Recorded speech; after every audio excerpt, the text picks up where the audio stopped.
হ্যাঁ দেখা যাবে ওই আমি দরজাটা খুলে দিচ্ছি, চাবিটা রয়ে গেছে আর কি, চাবিটা ওটা। তো ওই অন্নপূর্ণা মন্দির আমি সে ছবি আছে, ছবি দেখাতে পারি, এমনি দেখা যাবে আর কি, ওই মোবাইলের আলো দিয়ে দেখতে হবে, পুরো কুচকুচে কালো তো। এই অন্নপূর্ণা মন্দির হচ্ছে, এটা হচ্ছে দ্বিতীয় বৃহত্তম এবং সবথেকে প্রাচীন একটা, ওই যেটা হচ্ছে মানে কোষ্ঠী পাথরের তৈরি এত বড় মূর্তি, সেটি চুরি হয়ে গেছিলো আজ থেকে বছর 5-6 আগে। এবং সেটি সারা পৃথিবী ঘুরে আবার এটা শিয়ালদায় এসে ধরা পড়ে, মানে এখান থেকে চুরি করে নিয়ে গিয়ে সেটা চলে যায় লন্ডনে অকশনে, কিন্তু ওখানে বিক্রি না হয় আবার বোম্বেতে ফেরত আসে, বোম্বে থেকে আবার কলকাতাতে বিক্রি করতে এসে শিয়ালদাতে ধরা পড়ে, শিয়ালদা থেকে আবার ফেরত চলে আসে এই মূর্তিটা আমাদের কাছে, এখান থেকেই চুরি গেছিলো।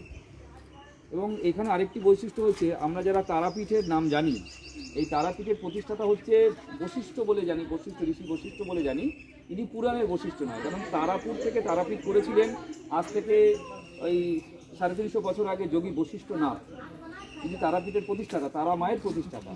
তিনি এখানকার মহন্ত ছিলেন, ওনার এখানে জীবন্ত সমাধি আছে, এই এখানে সোজা করে এই কিষান মান্ডি দিয়ে একদম লাস্টে একটা ঠিক চৌবাচ্চার মতো দেখতে একটা সমাধি ক্ষেত্র আছে, ওটা হচ্ছে যোগী বশিষ্ঠনাথের সমাধি, যিনি তারাপীঠের প্রতিষ্ঠাতা।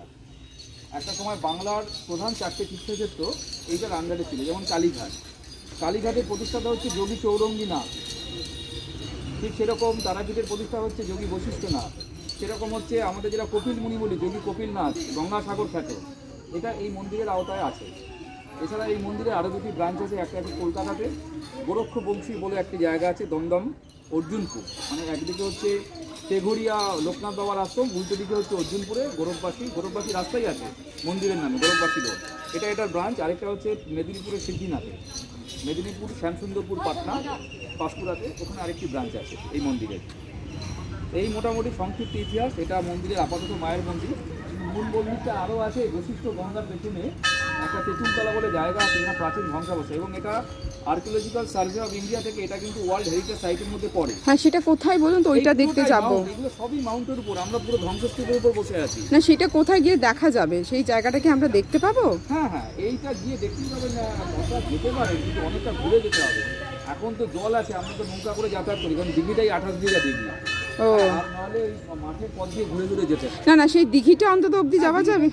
এই যে আছে কিষান মান্ডির এর শেষটাই দিঘিটা আপনি দেখতে পাবেন। আচ্ছা, তার ওপারে আছে, দিঘিটার ওপারে আছে আসলে একটা মাউন্ট আছে আমাদের, এই রাস্তা দিয়ে চলে হ্যাঁ, ওইটা দেখলাম, ওটা সাইট লাগানো আছে, এটা লাগানো আছে। তো এটা এখান থেকে এত পরিমাণ প্রত্নতাত্ত্বিক উপাদান পাওয়া গেছে, আর্কিওলজিক্যাল এভিডেন্স, যেগুলো আমাদের 17টা মিউজিয়ামে দেওয়া হয়েছে।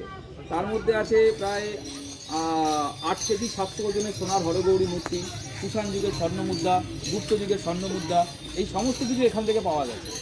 এইসব মানে এই ধ্বংসাবশেষ পুরে আর কি, যখন কিষান মান্ডি করা হয় বা অন্যান্য জায়গাগুলো আমাদের এই মন্দির তৈরি রেনোভেট করা হয়, এখনও পর্যন্ত খুলে এর মধ্যে প্রচুর প্রত্নতাত্ত্বিক উপাদান আছে, যার জন্য মোটামুটি এই মন্দির চৌহদ্দির 100 মিটারের মধ্যে যে কোনো রকম খনন কাজও নিষিদ্ধ। কিন্তু কি করা যাবে, লোকাল লোক করে বাড়ি করে নিচে আলাদা ব্যাপার, আইনগতভাবে কিছু করা যাচ্ছে না, কিন্তু এটা বাস্তব।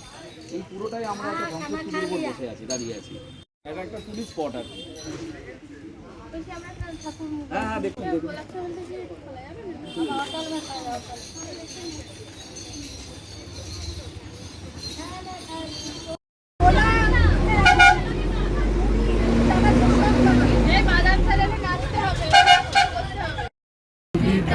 তোমাকে একদিন কত করে দেখেছি, আজ হয় রবিরায় দেখে বলো আমাকে, তোমাকে কোথায় যেন দেখেছি।